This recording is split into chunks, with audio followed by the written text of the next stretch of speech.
Hasto Kristianto. Orang hampir saja lupa kalau orang ini adalah sekjen terlama PDIP. Bahkan setelah divonis penjara karena kasus suap, Partai Banteng tetap kekeh menjadikan Hasto sekjen partai. Saya nggak kebayang bagaimana cara Hasto mengendalikan partai dari dalam penjara. Ibarat Son Horek ini ya, Hasto bakal jadi kayak Mehmet Potensio, tau nggak? Yang viral. Jadi kayak si Thomas Alva Edison, ya kan? Dia bakal mengendalikan Son Horeknya dengan merek PDIP dengan logo bantengnya itu dari jauh. Jauh banget. Bahkan dari dalam penjara. Belum ada kabar atau ini belum ada kejelasan dari pihak Hasto atau KPK bakal ada banding atau enggak. Tapi yang sudah jelas Hasto sudah melakukan perlawanan balik. Dia mengajukan gugatan ke MK salah satu pasal di Undang-Undang Tipikor. Loh. Mentang-mentang jadi narapidana karena kasus korupsi sekarang malah mau menggugat Undang-Undang Tipikor. Malah mau melemahkan KPK Pak Hasto. Bukannya kemarin menuduh Pak Jokowi melemahkan KPK. Ini dia beritanya, saya kutip dari kumparan.com. Ini gugatan diajukan oleh Hasto Kristianto pada hari Kamis tanggal 24 Juli kemarin atau sehari jelang Hasto menjalani sidang vonis terkait kasus dugaan suap dan juga perintangan penyidikan Harun Masiku. Nah, pasal yang digugat Hasto itu pasal 21 UU Tipikor. Ini bunyinya seperti ini.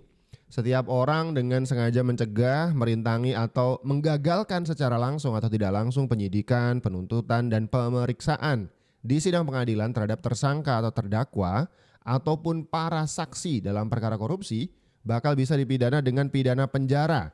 Jadi yang digugat Hasto itu adalah pasal perintangan penyidikan. Ini saya kutip dari kompas.com ya. Menanggapi langkah Hasto Kristianto yang menggugat pasal 21 Undang-Undang Tindak Pidana Korupsi, ini mereka menyayangkan begitu karena pasal 21 ini menjamin efektivitas proses penegakan hukum. Jadi tidak hanya untuk memberikan efek jera kepada para pelaku, tapi juga kepada pihak-pihak yang diduga mencoba menghalang-halangi atau mengganggu proses hukum tersebut. Jadi kalau misalkan ada koruptor sedang dikejar oleh KPK, ada temennya koruptor mau ngebantu, disikat juga sama KPK gitu. Ini Hastonya nggak suka. Hasto pengen ngebantu koruptor-koruptor di sana atau koruptor-koruptor lain teman-temannya Hasto, tapi nggak mau disikat KPK. Makanya pasal 21 ini dia gugat ke MK. Lucu sekali. Karena dulu Hasto justru yang menuduh Pak Jokowi katanya melemahkan KPK. Sekarang justru dia sendiri yang melemahkan KPK dengan menggugat undang-undang ini ke MK. Kebenaran pernyataan saya ini meskipun tanpa bukti, rakyat Indonesia bisa mengetahui bahwa pelemahan KPK dilakukan oleh Presiden Jokowi, kemudian dampaknya dituduhkan kepada PDI Perjuangan. Hasto itu bikin satu video, dia bilang meskipun tanpa bukti saya mau bilang Pak Jokowi lah dalang dari pelemahan KPK. Pak Hasto tahu kan kalau menuduh tanpa bukti itu sama dengan kriminalisasi dan itu tindakan kriminal begitu. Kok bisa? Menuduh Pak Jokowi melemahkan KPK tapi tanpa bukti. Bayangkan ini seorang sekjen kelasnya. Sampai-sampai Pak Jokowi itu gemes meladeni tuduhan Hasto yang menunjuk atau menuduh dirinya melemahkan KPK.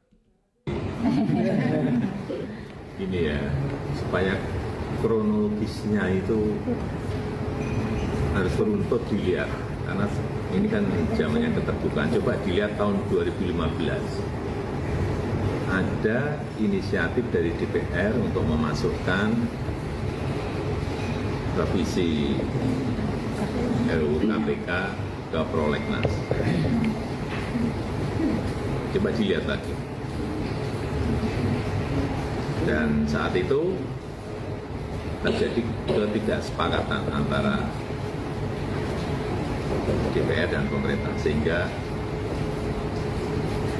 tidak jadi dibahas 2016, 2017, 2018 juga ada upaya untuk melakukan pembahasan, tetapi juga tidak terjadi.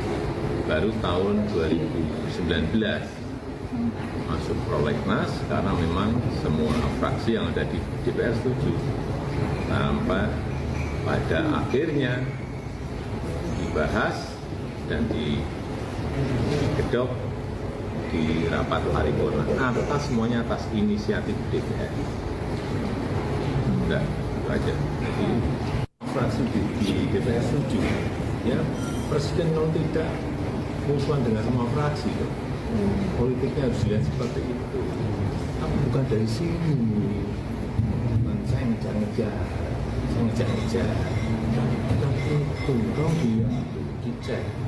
Ada beritanya semuanya. Dan sampai setelah sidangkan, saya juga akhirnya tidak ada Tidak mau tanda tangan Pak Jokowi ya. Ya. Tapi kan aturannya tetap 30 hari. Undang-undang itu berlaku. Jadi begini, ceritanya kan ada revisi undang-undang KPK ya kan, di mana Pak Jokowi itu sebenarnya menolak dan tidak mau tanda tangan. Tapi kan hak untuk melakukan legislasi itu di DPR, pembuatan undang-undang begitu ya. Dimana kalaupun Pak Jokowi atau presidennya siapapun tidak tanda tangan, itu otomatis berlaku 30 hari setelahnya. Jadi mau presiden tanda tangan atau enggak, kalau DPR sudah ketok palu, udah jadi undang-undang. Dan sekarang Hasto menuduh Pak Jokowi yang melemahkan KPK dengan merevisi undang-undang. Loh, itu DPR. Partai terbesar di DPR waktu itu siapa?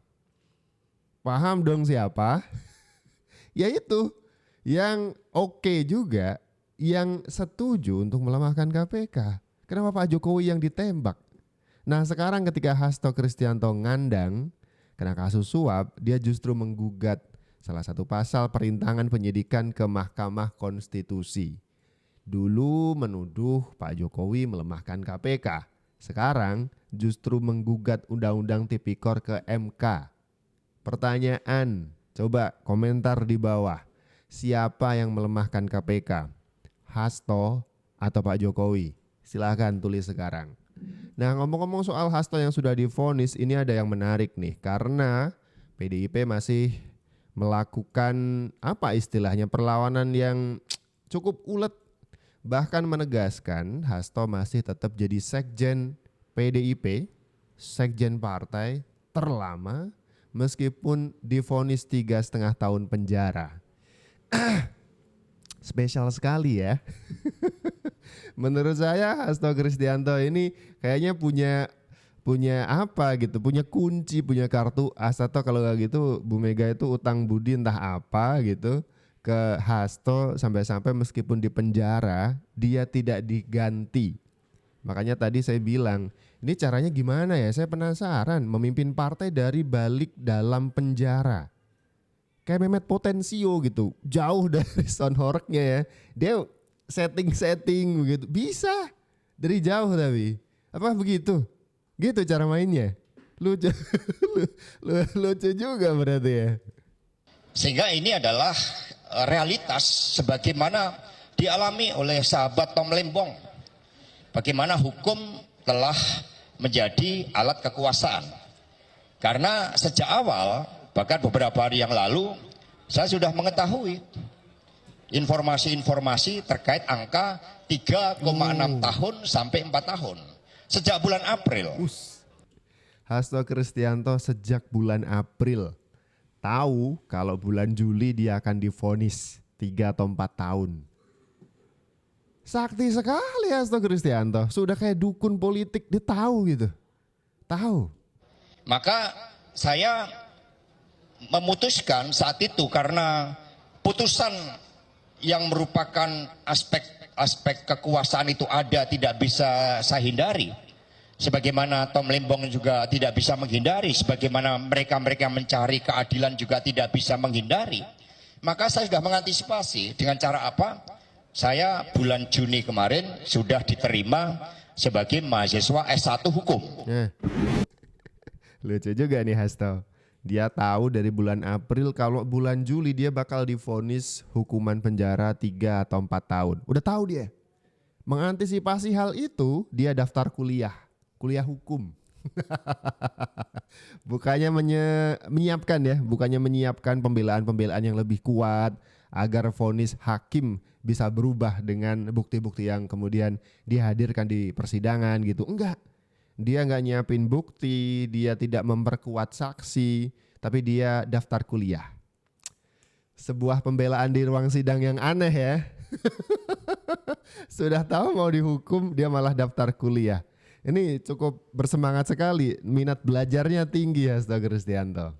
Si Hasto di PDIP Perjuangan itu cukup powerful dan cukup luar biasa. Itu terbukti setelah Hasto ditetapkan sebagai tersangka, tidak ada pergantian apapun terkait dengan posisi Hasto di PDIP. Itu menegaskan bahwa persoalan Hasto itu adalah persoalan PDIP. Persoalan Hasto itu adalah persoalan institusional PDIP secara keseluruhan. Makanya tidak ada upaya-upaya ataupun untuk mengganti posisi Hasto sebagai sekjen. Artinya ketika Hasto ditetapkan sebagai tersangka sekalipun oleh KPK, bagi PDIP Hasto itu adalah PDIP dan PDIP adalah Hasto. Mantap. Makanya dalam berbagai kesempatan politik kita bisa menyaksikan bagaimana elit-elit PDIP selalu bersama dengan Hasto memberikan dukungan secara moral untuk tegak bahwa ini bukan persoalan hukum, tapi lebih pada persoalan politik.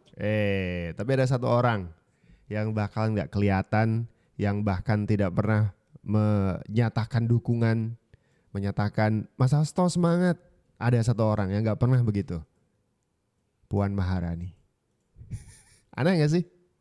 Sesama ketua DPP PDIP di bawah Megawati sebagai ketum, ya kan?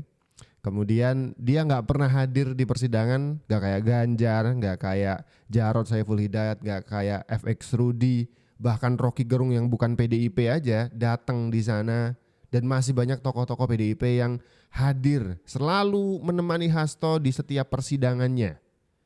Di luar persidangan pun orang-orang ini selalu teriak semangat Hasto, ini kriminalisasi, semangat dan seterusnya. Puan Maharani enggak. Ya kalau namanya hukum, kalau memang bersalah ya bersalah. Tuh. Sepertinya pihak yang paling seneng, ini satu-satunya pihak yang paling seneng di internal PDIP ketika kabar Hasto divonis penjara, kubunya Puan Maharani. Nanti kita bahas di video yang lain ya. Tapi Ibu Mega sendiri kayaknya masih cukup sedih dengan vonis ini. Kita ingat dulu, bahkan sebelum Hasto itu ditahan atau divonis, Bu Mega itu sudah mengancam, kalau sampai Hasto diapa-apain, saya datang. Teman-teman tahu nggak Bu Mega sudah datang ke KPK atau ke persidangan? Tahu? Sama, saya juga nggak tahu. Kayaknya nggak datang ya, kasihan Pak Hasto. Bilang kalau Hasto itu ditangkap saya datang. Ya, saya nggak bohong. Kenapa? Saya ketua umum, bertanggung jawab kepada warga saya. Dia adalah sekjen saya. Terhadap terdakwa Hasto Kristianto dengan pidana penjara selama 7 tahun dan pidana denda sebesar 600 juta rupiah subsidiar pidana kurungan pengganti selama 6 bulan. Ini adalah jaksa penuntut umum dari KPK yang membacakan tuntutannya 7 tahun loh, 7 tahun yang kemudian vonisnya setengahnya gitu, lebih ringan. Tapi dari mulai proses sidang, pembacaan tuntutan sampai pembacaan vonis, Ibu Mega gak kelihatan batang hidungnya. Pas waktu ditahan di rutan KPK juga ngedatengin KPK. Padahal kemarin Ibu Mega bilang, saya akan datangi KPK, saya nggak bohong. Wah berarti Ibu bohong. Berarti Ibu bohong itu, ya gimana sih Bu? Kita udah paham endingnya apa, kayak gimana. Ya Hasto juga tetap tegar, dia tahu kalau menjadi target. Ini kita kan tahu sih benar ini kan disasar PDI Perjuangannya, bukan Hastonya sebetulnya. Kita tahu supaya partai ini jadi kecil, jadi kalah, udahlah nggak usah pakai pura-pura. Hastonya hanya sebagai apa ya, sasaran antara. Mungkin juga sebenarnya ketua umum kita yang mau yang mau ditembak itu istilahnya. Cuman orang kan masih, aduh, nggak enak ya sama Bu Mega. Apa sih sasarannya? Ya udah Hasto aja deh. Makanya dicari-cari semua. Nggak ketemu pun dicari, bayangin. Ya kan waktu pleidoinya itu satu gini bisa didudukin gitu. Tapi repliknya diabaikan. Kan kurang ajar itu. Jadi komunikasi terakhir dengan Pak Hasto lebih ke menyemangati begitu ya? Iya menyemangati, Hasto juga senyum-senyum aja. Nggak ada masalah. Karena udah tahu. Sebenarnya yang target tuh partai, target ketua umum.